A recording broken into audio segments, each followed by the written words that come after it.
से ज्यादा वो नापाक दौलत बीजेपी ने ही कमाई है अपनी कंपनियों से। हर धर्म और हर जात के ऐसे लोगों ने जो लोकतंत्र के समर्थक हैं एकजुट हो गए हैं और 2024 का चुनाव आखिरी नहीं होगा बल्कि देश की आजादी का पहले जनता पार्टी ने खासकर उत्तर प्रदेश में जो धर्म का नशा फैला दिया है, धर्म का जहर वो दिया है, भाई से भाई का दुश्मन बना दिया है, इसलिए पीडीए का नारा दिया है। और पीडीए का फार्मूला जो उत्तर प्रदेश में जो 80 लोकसभा की सीटें हैं तो हमारा पहला संकल्प है भाजपा को 80 में 80 हरा पार्टी के 2 बार सांसद, दूसरी बार सांसद हैं, तीसरी बार फिर से उनको बीजेपी में किया हुआ वो उनका अगर कार्यकाल देखा जाए तो मुझे लगता है कि जब जो सबसे फेलुअर बच्चा होता है अपने क्लास में पीछे बैठने वाला होता है, जो ठीक से इंटरमीडिएट तो कर जाता है लेकिन हिंदी लिखना ठीक से नहीं आता है, वही स्थिति हमारे यहाँ के सांसदों में 10 वर्ष के शासनकाल 10 वर्ष में के सांसदीय कार्यकाल में एक भी कोई विकास का कार्य किया हो फर्रुखाबाद लोकसभा क्षेत्र में तो वो गिरवा दें। उनके खिलाफ जबरदस्ती पार्टी की तरफ से डॉक्टर नवल किशोर शाकिरी योग समाज सेवी व्यक्ति हैं और बेदाग चेहरा है और उनके समाज का भी बहुत अच्छा वोट बैंक है और सभी धर्म जात में उनका प्रेम मोहब्बत भाईचारा है, व्यवहार है, आना जाना है। तो हम इस बार हर हाल में नवल किशोर शाकिरी को यहाँ से विजयी बनाएंगे।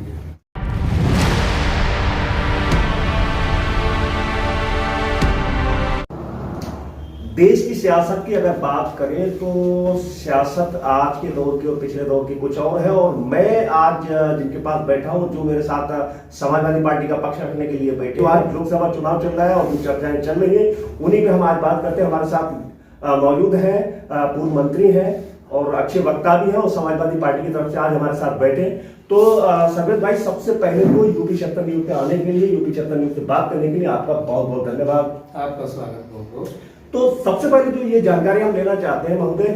जो इंडिया गठबंधन और एनडीए से जो माहौल जो चल रहा है और जो रणनीति और जो राजनीति का जो आजकल जो माहौल है देश में, जो एक लहर टाइप की मतलब एक विरोध जो प्रकट हो रहा है और ज्यादातर ये देखा जा रहा है, हालांकि नेशनल मीडिया तो नहीं कह रही लेकिन सोशल मीडिया तो इस बात में माहिर है कि बहुत तगड़ा विरोध हो रहा है। इस पे आप क्या कहना चाहेंगे? देश की राजनीति में क्या बदलाव होने जा रहा है?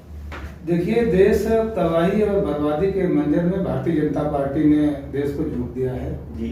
देश की अर्थव्यवस्था चौपट हो गई है, भुखमरी के कगार पर है, बेरोजगारी चारों तरफ फैली हुई है, महंगाई आसमान छू रही है और जो जीरो टॉलरेंस की बात करती है भारतीय जनता पार्टी तो उसके हुकूमत के दौरान जो अभी आपने बड़ा घोटाला देखा इलेक्टोरल बॉन्ड के नाम से, सबसे ज्यादा वो नापाक दौलत बीजेपी ने ही कमाई है अपनी कंपनियों से,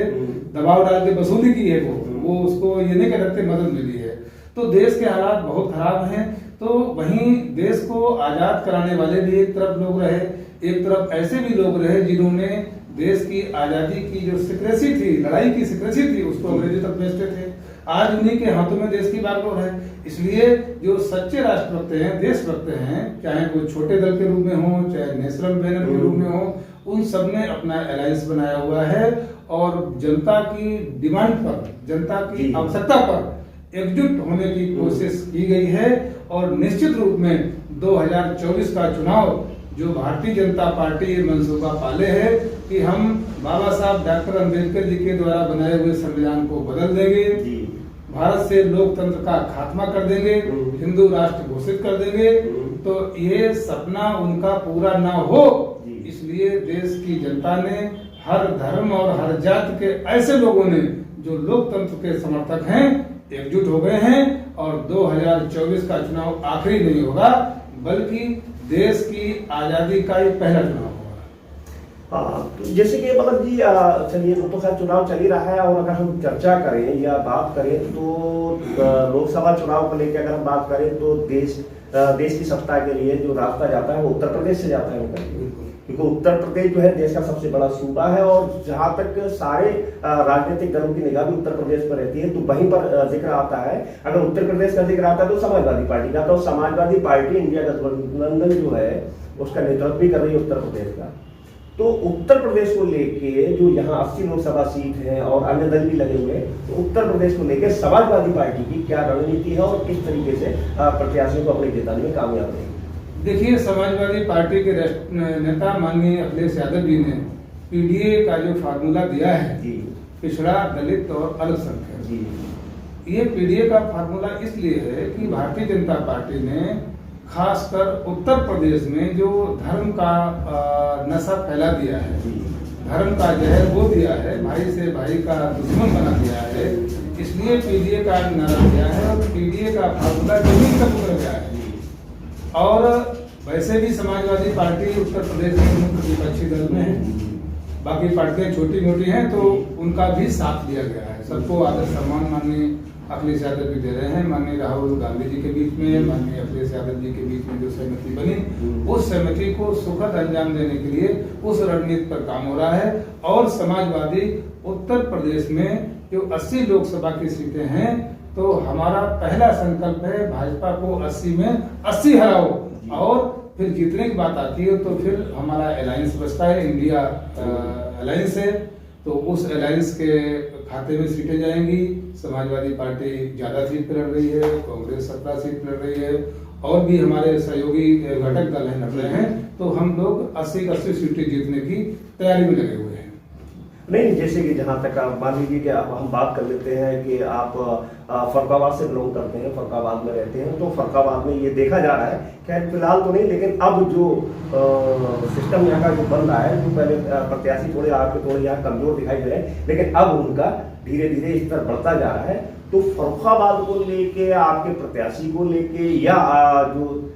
बीते तीसरी बार जो जिनको टिकट मिला है भाजपा की तरफ से, उससे जो 2 बार विजेता रहे हैं, उनसे कैसे जीता जाएगा और क्या रणनीति तैयार करेंगे आप? देखिए, भारतीय जनता पार्टी के 2 बार सांसद, दूसरी बार सांसद हैं, तीसरी बार फिर से उनको बीजेपी में किया हुआ, वो उनका अगर कार्यकाल देखा जाए तो मुझे लगता है कि जब जो सबसे फेलुअर बच्चा होता है अपने क्लास में, पीछे बैठने वाला होता है, जो ठीक से इंटरमीडिएट तो कर जाता है लेकिन हिंदी भी लिखना ठीक से नहीं आता है, वही स्थिति हमारे यहाँ के सांसद महोदय की है। और भारतीय जनता पार्टी सजावटी गमलों को ही पसंद करती है। उन्होंने 10 वर्ष के शासनकाल, 10 वर्ष में के सांसदीय कार्यकाल में एक भी कोई विकास का कार्य किया हो फरुखाबाद लोकसभा क्षेत्र में तो वो गिनवा दें। उनके खिलाफ जबरदस्त आक्रोश है और एंटी इनकम्बेंसी वैसे भी होती है। वहीं समाजवादी पार्टी की तरफ से डॉक्टर नवल किशोर शाकिरी जो समाज सेवी व्यक्ति हैं और बेदाग चेहरा है, और उनके समाज का भी बहुत अच्छा